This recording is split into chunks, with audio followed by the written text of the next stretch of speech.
I will not go back until he asks me, begs me. I work the rest of the afternoon in a frenzy, filling in the figures. I try to remember Tatiana the showgirl's face, her hollow cheeks and her swollen lips. I spend a lot of time getting the junction right where the scales of the snake melt into Papa's skin.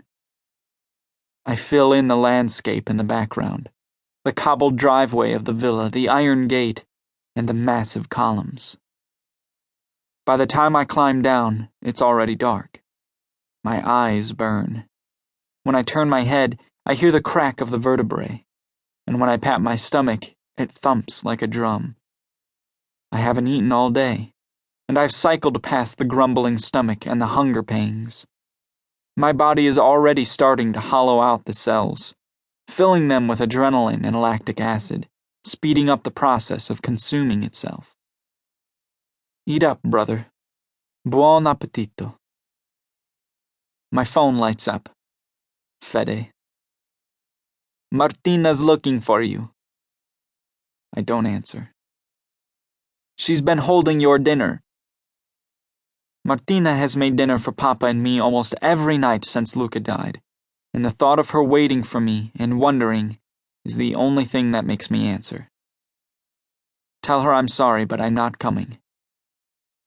Where are you? I'm fine. I shut off my phone, go outside and sit on the fifth-year bench. I take out a cigarette and stare at it in my hands, then put it back in the pack.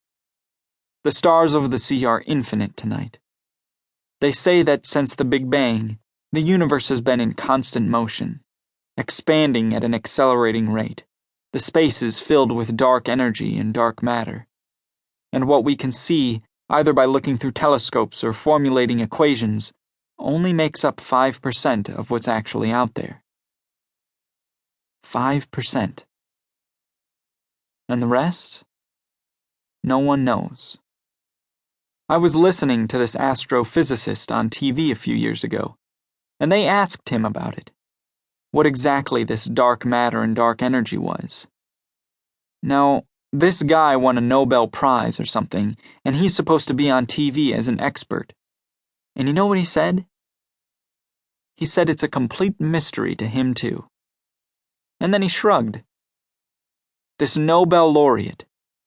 And it really didn't seem to bother him. He went on to say that there have always been and will always be things the scientists don't know. And it's only the simpletons and amateurs who try to wrap everything into a neat little package, who try to explain away the mystery. I hear a rustle in the bushes from somewhere near the path. Etto, you up here? I can see the glint of his glasses and the heavy beard that makes him look like a monk instead of the chief of police. Ciao, Silvio. I've been looking all over for you.